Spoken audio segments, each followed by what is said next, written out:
আর যে যেখান থেকে আমার ভিডিও দেখছো তাদেরকে অসংখ্য ধন্যবাদ। আর নিশ্চয়ই তোমরা ভালোই আছো। দেখো সকাল সকাল উঠে পড়েছিলাম, আর আমাদের এখানে কালকে বিকালের দিকে প্রচণ্ড বৃষ্টি হয়েছিল। আর সামনেই দেখতে পাচ্ছ আমাদের দুটো বড় বড় গাছ আছে, সেই জন্য পাতাতে চারিদিক ভর্তি হয়ে গেছিলো। সকালবেলায় দেখছি না ভালো রোদ বেরিয়ে গেছে, যেহেতু আজকে বৃহস্পতিবার। আর একটা লোক রোজ সকালে মালা ফুল দিতে আসে। আজকে ফুল যখন দিতে এসেছিলো দেখছি না তুলসী পাতা রয়েছে তার কাছে। আমি বললাম গোপালকে তো অনেক দিন তুলসী পাতা দেওয়া হয়নি, তার সঙ্গে আমাকেও দুটো তুলসী পাতা দিয়ে দাও। আর এখানে দেখো আয়ুষ এখনও ঘুমোচ্ছে, ও ওঠেনি। আর ও ঘুমোচ্ছে বলে আমি এই দিকের কাজগুলো অর্ধেক করে নিয়েছি। যেহেতু আজকে বৃহস্পতিবার, পুজো করতে রান্না করতে দেরি হবে, সেই জন্যই আগে আনাজগুলো কেটে নিয়েছি। আর ওর বাবা দুধ কিনে দিয়ে দোকানে চলে গেছে। এবারে আয়ুষকে এখন তুলে দেবো, যেহেতু আজকে বৃহস্পতিবার পুজো আছে আর আছে, সেই জন্যই আয়ুষকে এখন ঘুম থেকে তুলে দেবো। আর দেখো ও কিছুতেই ঘুম থেকে উঠছে না, কারণ যেহেতু ও বড্ড রাত করে শোয়, তো যখন আমরা শুই, কারণ ওর বাবা 11টার সময় কাজ করে বাড়িতে আসে, তারপর খাওয়া দাওয়া হয়, গোছগাছ করে শোয়া হয়। কিন্তু ওকে বলি যে ঘুমিয়ে পড়, কিন্তু ও ঘুমোবে না। বাবা যতক্ষণ না আসবে ততক্ষণ ঘুমোবে না, সেই জন্যই ওরও ঘুমোতে লেট হয়। আর ওই জন্য সকালবেলা ওঠে না। দেখো কত করে চেষ্টা করছে, আয়ুষ ওঠ ওঠ, কিছুতেই উঠছে না। ছোট ছেলে কি না, সেই জন্যই একদম এ পাশে শুচ্ছে, একবার ও পাশে শুচ্ছে। একটু আদর করে কোলে তুলে নিচ্ছে, দেখতেই পাচ্ছ চোখ একদমই খুলছে না, কারণ ওর ঘুমটা সেরকমভাবে হয়নি। আর এখন বাজছে সকাল 8:30, যেহেতু 1টার সময় শুয়েছিল, সেই জন্য ঘুমটা একদমই ছাড়েনি। আর আমি যেহেতু এখানে একাই বাইরে আছি, মানে একাই এক হাতে সব কিছু করতে হবে, সেই জন্যই ওকে আজকে বৃহস্পতিবার বলেই তুলে দিলাম। কারণ পুজো আছে, সব কিছু করতে অনেক দেরি হয়ে যাবে। আর ওর পাপা দুপুরবেলা 2টোর সময় ভাত খেতে চলে আসে, সেরকমও রান্নাও করতে হবে। শেষমেশ অনেক কষ্টে আদর করে আইবাবু সোনাবাবু করে করে তুলে দিলাম। ও এখন বাথরুমে গেছে। আর এইদিকে আমি বিছানাটা গুছিয়ে নিই। বিছানাটা যতক্ষণ না গোছাবো মোছা লাগাতে পারবো না। আর যেহেতু আমরা নিচেই সেই বিছানাটা না গোছালে একটা বাসি বিছানা থাকবে, সেই জন্যই ওকে আরোই তুলে দিলাম। যেহেতু বৃহস্পতিবার ঘর দুয়ার না মুছে পুজো করলে একটা কেমন লাগে না দেখতে, সেই জন্যই বিছানাটা গুছিয়ে দিচ্ছি। প্রথম যখন এসেছিলাম তখন মাঝুরিতেই শুতাম, যেহেতু শ্রাবণ মাসে এসেছি, তারপরেই ঠান্ডা পড়ে গেছিলো। আর ছোট ছেলে নিয়ে নিচে শুই, আর দেখতেই পাচ্ছ নিচেটা পাথরের, সেই জন্য ঠান্ডাটা আরও নিচে থেকে ওঠে বলেই এই ব্ল্যাঙ্কেটের মতন একটা কিনেছিলাম, নিচে পেতে তার উপরে শোয়া হয়। আর এখন ওটাতেই ওর ওপরেই শোয়া হয়। আয়ুষ তো মাঝে মাঝেই বলে মা খাট কোথায়, খাটে শোবো। যেহেতু ও দেশে যখন ছিল, মানে ছোট থেকেই দেশেই ছিল, তো সেখানে খাটেই শুয়েছিল। আর এই প্রথম মানে এই 6 বছর হয়ে বাইরে এসেছে, এখানে তো আর খাট নেই, নিচেই শোয়া হয়। সেই জন্যই ও মাঝে মাঝে বলে মা খাট কোথায়, খাটে শোবো, খাটে শোবো। আমি বলি যখন দেশে যাব তখন খাটে শোবো, যেহেতু এখানে থাকবো না, সেই জন্য আর বেশি কিছু কিনিনি। ঘরগুলোকে মোছা লাগিয়ে দিয়ে আয়ুষকে ব্রাশ করিয়ে মুখ ধুইয়ে দিয়েছি। দেখতেই পাচ্ছ মুখটা কীরকম হয়ে রয়েছে। আর ওকে এখন আমি বিস্কুট আর জল দিয়ে দিয়েছি, ও এখন বিস্কুট জল খেয়ে নেবে। আর আমার এদিকে সব কাজ হয়ে গেছে, আমি এখন চলে যাব স্নান করার জন্য। তোমরা ভিডিওটা কন্টিনিউ দেখতে থাকো। স্নান করে চলে এলাম এবারে পুজো করার জন্য। আর আয়ুষকেও সঙ্গে চান করিয়ে দিয়েছিলাম। আয়ুষ ওই ঘরে এখন বসে আছে, আমি চলে এলাম ঠাকুরদের পুজো করার জন্য। আর দেখো আমি এখানে আমার গোপুসোনাকে এখন চান করিয়ে দিচ্ছি। আর অনেক দিন বাদ তুলসী পাতা পেয়েছি, অনেক দিন বাদ আমার গোপুসোনা তুলসী পাতা দিয়ে স্নান করছে। কারণ এখানে তুলসী গাছ নেই, আর লোকেদের গাছে সবসময় তুলসী পাতা তোলাও যাবে না, সেই জন্যই তুলসী পাতা প্রায় দেওয়া হয় না। ভাগ্যিস দেশ থেকে আমি গোপালের জন্য অনেক কিছুই নিয়ে এসেছিলাম, যেমন জামা কাপড়, বাইরে চান করার শালু, সবই অর্ধেক দেশ থেকে নিয়ে এসেছিলাম। যেহেতু এইখানে না দেখছি কিছুই পাওয়া যায় না, যদি ভাবতাম যে নিয়ে যাব না, শুধু গোপালকে নিয়ে যাব, প্রথম তো তাহলে আমি গোপালের জন্য কিছুই পেতাম না, গোপালের জামা কাপড়ও হতো না, আর কিছুই হতো না।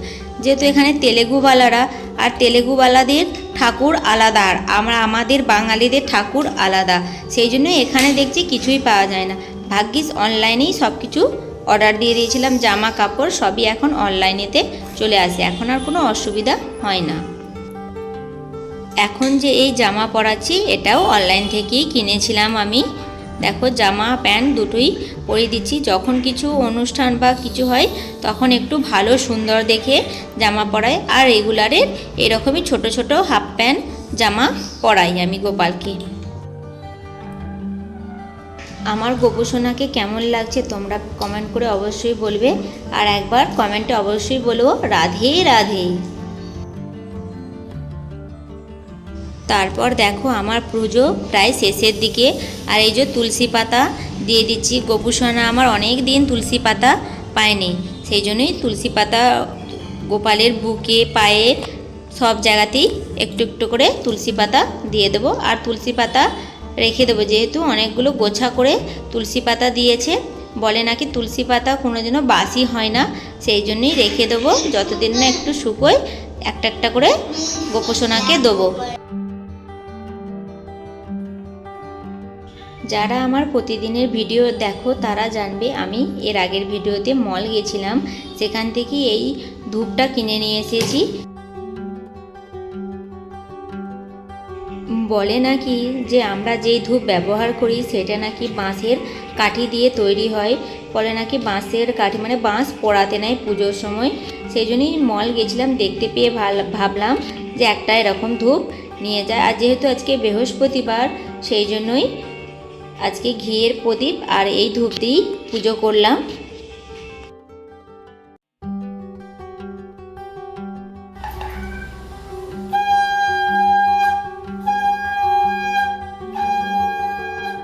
পুজো করার পর নাস্তা কমপ্লিট করে চলে এলাম রান্না করার জন্য। আজকে করব চচ্চড়ি। কালকে পালং শাক নিয়ে এসেছিলাম, অল্প করে ছিল, সেই পালং শাক দিয়েই কুমড়ো দিয়ে আলু দিয়ে সব কিছু দিয়ে একটা একটু চচ্চড়ি মতন করব। যেহেতু অল্প পালং শাক ছিল সেই জন্য ওর মধ্যে দিয়ে শাক শাক করে চচ্চড়ি বানাবো। আর চচ্চড়ির মধ্যে একটুখানি চিনি দিয়ে দেবো যাতে স্বাদটা আরও বেড়ে যায়, খেতেও খুব ভালো হয়। তোমাদের সঙ্গে কথা বলতে বলতেই দেখো এখানে আমার চচ্চড়িটা হয়ে গেছে, এটাকে এবারে তুলে নেব। চচ্চড়ি করে নেওয়ার পর এখানে আমি এখন ভেজে নেব কুমড়ো ভাজা। আর এই কুমড়ো ভাজা দিয়ে ভাত খেতে আমার ভীষণ ভালো লাগে। তোমাদের কার কার কুমড়ো ভাজা দিয়ে ভাত খেতে ভালো লাগে আমাকে কমেন্ট করে অবশ্যই বলবে। আর এখানে কুমড়োর প্রচুর দাম। কালকে বাজারে গেছিলাম, দেখলাম আধখানা কুমড়ো কাটা রয়েছে। আমি বললাম ওখান থেকে আধখানা অল্প করে আমাকে একটু দাও। সে বলল কি তুমি গোটাটা নিয়ে নাও, তোমাকে একটু কম দামে দিয়ে দেবো। যেহেতু বৃষ্টি হচ্ছিল আর কুমড়ো কাটা থাকলে নিশ্চয়ই যেন পচে যাবে, সেই জন্যই আমাকে কম দামে দিয়ে দিয়েছিল। আর এখানে সবজি করেছিলাম আর একটু ভেজে নেব। আর হালকা করে চিনি দিয়ে দেবো যাতে মিষ্টি মিষ্টি খেতে খুব ভালো লাগে। আর দেখতেই পাচ্ছ তোমরা হয়তো বলবে সব তরকারিতেই চিনি দিচ্ছি। আমি না একটু সবেতেই চিনি বা মিষ্টি খেতে পছন্দ করি, সেই জন্যই সবেতেই একটু করে চিনি দিই। তারপরেই দেখো আমি এখানে ভেজে নেব বাঁধাকপি ভাজা। বাঁধাকপির তরকারিটা না তেমন একটা খেতে ভালো লাগে না, বাঁধাকপির তরকারি রুটি দিয়েই খেতে ভালো লাগে, সেই জন্যই ভাত দিয়ে খাবো বলে ভেজে নিচ্ছি। ভাজাটাই বরঞ্চ ভাত দিয়ে শুকনো ভাতের সঙ্গে সুন্দর খেতে লাগে, সেই জন্যই একটু বাঁধাকপিও ভেজে নিলাম। আজকে রান্না করেছি বাঁধাকপি ভাজা, কুমড়ো ভাজা, চচ্চড়ি আর ডাল। আর কিছু করিনি, তাই অনেক হয়ে গেছে, দুটো লোকের অনেক খাবার হয়ে গেছে। কিন্তু এগুলোও তো খারাপ হয়ে যাবে, যেহেতু ফ্রিজ নেই সেই জন্যই রান্নাগুলো করে নিয়েছি। দেখো তারপরে একদিকে ভাতও বসিয়ে দিয়েছিলাম, আমার এখানে ভাতও হয়ে গেছে। ভাতটা এখন ফ্যানটা ঝরিয়ে নেবো। আর দেখতেই পাচ্ছ কত বাসন হয়েছে। বাসনগুলো ধুয়ে বা রান্নাঘর পরিষ্কার করে নেব। আর আমার ভিডিও যদি ভালো লাগে তো একটা লাইক, কমেন্ট, শেয়ার ও সাবস্ক্রাইব করে আমার পাশে থাকবে। আর যারা আমার ভিডিও দেখছো তাদেরকে অসংখ্য ধন্যবাদ। রান্না কমপ্লিট করেও ঘরের যা কাজ ছিল সব কমপ্লিট করে ছাদে চলে এলাম। আজকে দেখছি আকাশটা কখনো মেঘলা হচ্ছে কখনো রোদ্দুর উঠছে। আর এসে দেখি যে একজন মানে আমাদের বিল্ডিংয়ের পাশের বিল্ডিংটাই গৃহপ্রবেশ হচ্ছে, সেটাই দেখো দেখালাম তোমাদেরকে। আর আইস দেখো এখানে ঘুরঘুর করছে।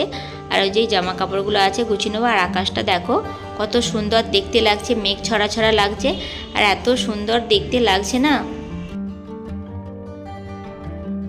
স্নান করেই তো রান্না করি, আর রান্না করার সময় খোঁপা করেই রান্না করি, চুল খুলে রান্না করি না। সেই জন্যই দেখো চুলটা পুরোপুরি ভিজে হয়ে রয়েছে। আর যখন ছাদে জামা কাপড় তুলতে আসি তখন চুলটা খুলে রোদেতে একটু শুকিয়ে নিই।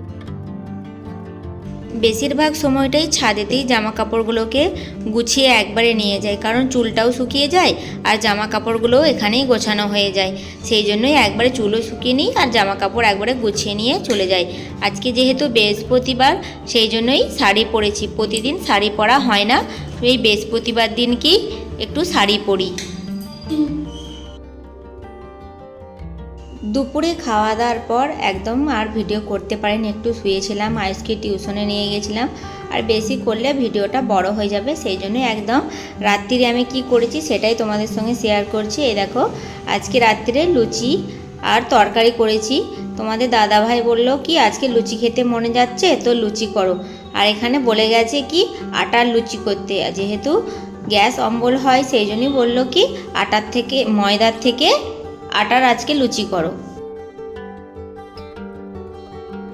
আর এখানে দেখতেই পাচ্ছ প্রত্যেকটা লুচি কি সুন্দর ফুলে গেছে, আর দেখতেই পাচ্ছ আমার একটা লুচিও গোল হয়নি, কারণ আমি একটা লুচিও গোল করতে পারি না, যেমন রুটিও গোল করতে পারি না সেরকম লুচিও আমার গোল হয় না। দেখো কীরকম চারকোনা মতন হয়ে গেছে, কোনোটা গোল হয়েছে আবার কোনোটা গোল হয়নি, কোনোটা আবার তুলছি যখন মানে তেলেতে দেওয়ার জন্যে তখন আবার বাঁকা ট্যারা হয়ে যাচ্ছে। এভাবেই করতে করতে পরপর প্রথম তো জানতামই না, এখন করে করে অনেকটা ঠিক হয়ে গেছে।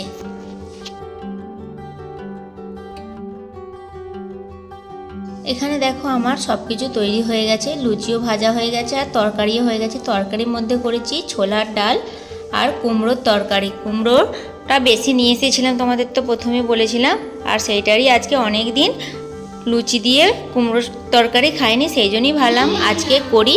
চলো আমার ভিডিও যদি ভালো লাগে তো একটা লাইক, কমেন্ট, শেয়ার ও সাবস্ক্রাইব করে আমার পাশে থাকবে। আজকের মতন এখানেই রাখছি।